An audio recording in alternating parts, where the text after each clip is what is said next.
I'm gonna tell you something, and I don't think that you're gonna believe this, but it's true.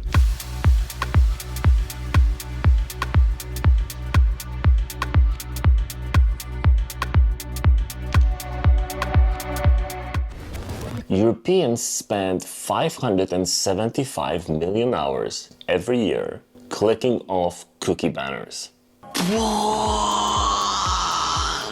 Doing that for every website that you visit for the first time breaks your focus and interrupts productivity. So I decided to fix this. And since we're on the subject of banners and pop-ups, I'm gonna give you a couple of small tips near the end of this video on what to do with banners and pop-ups so they're not extremely annoying.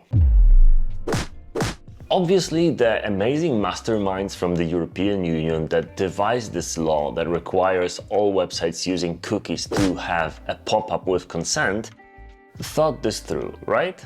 This is a problem with people that are basically just hired to be government workers that have no skill or expertise of any kind in the real world and in real jobs take on something that is kind of beyond them. First, I'm gonna show you what I think are the biggest main problems with a typical cookie banner, and then we're gonna solve this once and for all. Every website handles their cookie banners on their own. That makes them completely inconsistent, which in turn makes the cognitive load even higher because people don't know what to expect. Sometimes the banner is at the bottom. Sometimes it's at the top. Sometimes it's a very small thing expandable in the top right. Sometimes both the buttons to accept and refuse are the same color. And we can clearly say that 99% of people just clicks accept without reading anything. So if this was to raise awareness about the existence of cookies and the dangers of them, then I believe that we learned our lesson over the last few years. We know. Just please leave us alone. Some of those banners have that little X button on the top right. The problem with that is obvious. It's usually way too small to comfortably click, which leads to a lot of anxiety. So how do we solve this? Well, obviously, things like that should be handled not by every individual website, but by the browser.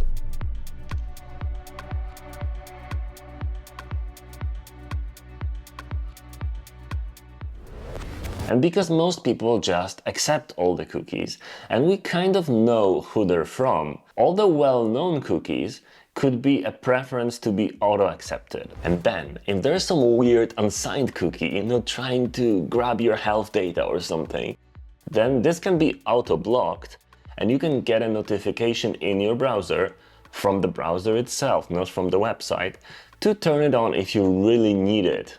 But obviously then you'll be doing that at your own risk.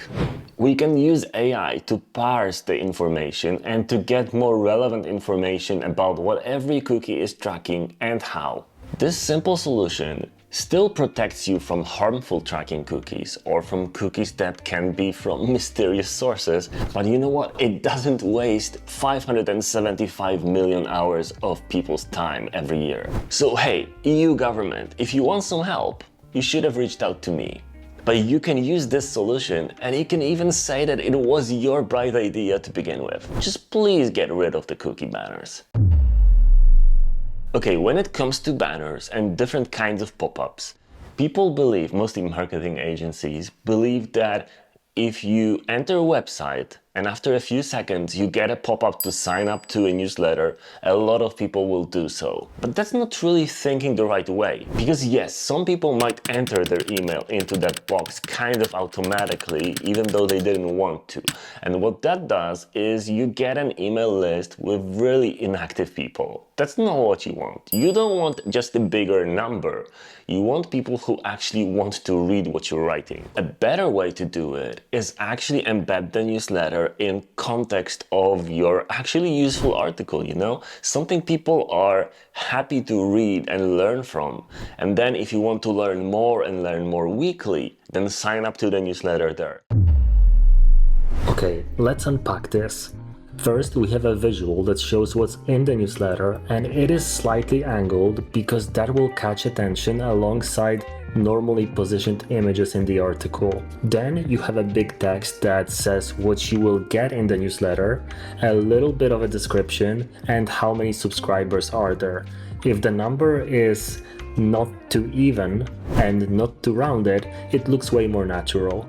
And then obviously a newsletter field. And obviously it also has that other problem that I mentioned before, that little tiny X, and there are even memes about this. One thing to mitigate that is to put that X in a 40 by 40 little square with outlined boundaries. Because when you do that, it doesn't change much, because obviously the clickable area can be bigger than the X itself, but if you have that little outline around it, then guess what? The anxiety of people trying to turn it off goes instantly down, and they are way more happy with your website. Obviously, yes, conversions are great, but they need to be done smart. It's not just about a number, it's about an experience. And if you ruin the experience with pop-ups on top of pop-ups, and we've seen that recently on one of the presidential candidates' website, where you had a popover and then you had a pop-up on top of that. That is adding to cognitive overload, and that's gonna really piss off your users. So you don't want stuff like that. You want an experience where people subscribe to your newsletters or donate to you or buy your product because they truly want it, because they see the value. And this is what you should be focusing on. Not little tricks to slightly increase conversion a little bit. You should be thinking about the entire experience. You should be thinking about reducing the cognitive load and reducing anxiety.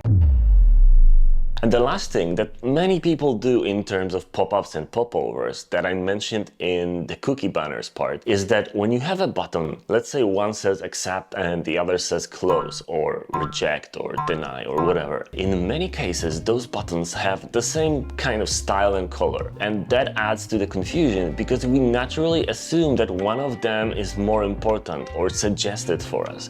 So in that case, you should always use a primary and a secondary kind of button for these things and never the same one. Think about little things, little experiences, because together, combined, they form a whole user experience of your website or app. Design should be about solving problems, not adding more problems on top of that in a chase of some vague numbers that don't really convert into anything. You can learn more about these things from my best-selling web design courses. I made them slightly cheaper, and for the next week, the link in the description will get you 20% off. So enjoy that, and hopefully we will not see cookie banners in the near future, because this is a thing that just doesn't work. Let's not waste time, because that way we're all gonna have a beautiful day.